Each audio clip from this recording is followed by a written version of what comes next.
Hello and welcome to #Trending. My name is Manisha. Let's take a look at the top trending stories. Turkish President Recep Tayyip Erdoğan vented his outrage on Wednesday at a cartoon in the French satirical weekly Charlie Hebdo, depicting him looking up a woman's skirt while drinking beer in his underpants. Erdoğan offers vowed to take legal and diplomatic action, while Turkey's NTV television said Ankara had also summoned the second most senior diplomat at the French embassy to express its strong condemnation.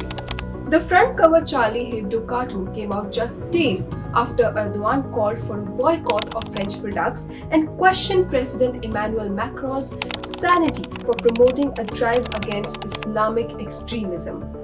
Erdoğan said he had not personally seen the Charlie Hebdo caricature because he did not want to give credit to such immoral publications.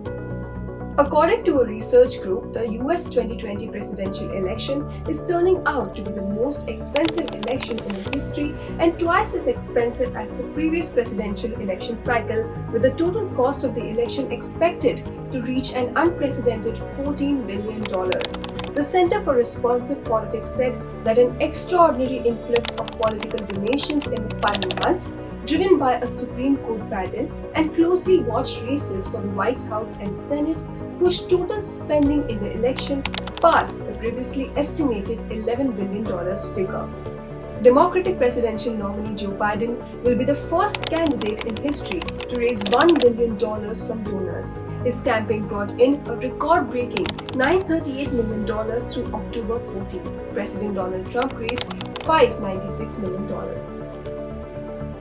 The new wave of coronavirus infections has nearly wiped out months of progress made against the virus, forcing the fresh imposition of restrictions and lockdowns across Europe and the United States. The European Union, British, Norway, Switzerland, and Iceland have alone accounted for over 1.1 million cases over the past 7 days. According to Johns Hopkins University, the virus has killed more than 250,000 people in Europe and over 227,000 in the United States. British Prime Minister Boris Johnson has so far resisted a second countrywide lockdown despite calls from the opposition Labour Party and his own scientific advisors last month to order a temporary circuit breaker closure to get the virus under control. French President Emmanuel Macron declared a new nationwide lockdown starting Friday. He admitted that the country had been overpowered by a second wave.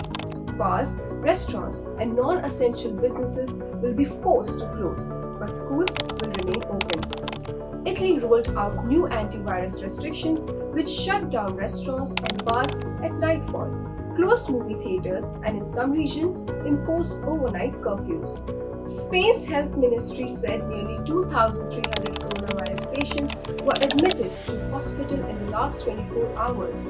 Over 25% of the ICU beds are currently occupied by COVID-19 patients. Spanish Prime Minister Pedro Sanchez has already announced a new state of emergency to curb soaring coronavirus infections, imposing local nighttime curfews and banning travel between regions in some cases. German officials have agreed to a 4-week shutdown of restaurants, bars, cinemas, theaters, and other leisure facilities in a bid to curb a sharp rise in coronavirus infections. In the United States, practically every state is seeing a rise in the cases. Illinois has banned indoor dining and drinking in Chicago this week. Other states are likewise considering reimposing restrictions. Well, that's all for today. Keep watching Asianet Newsable for more such viral stories.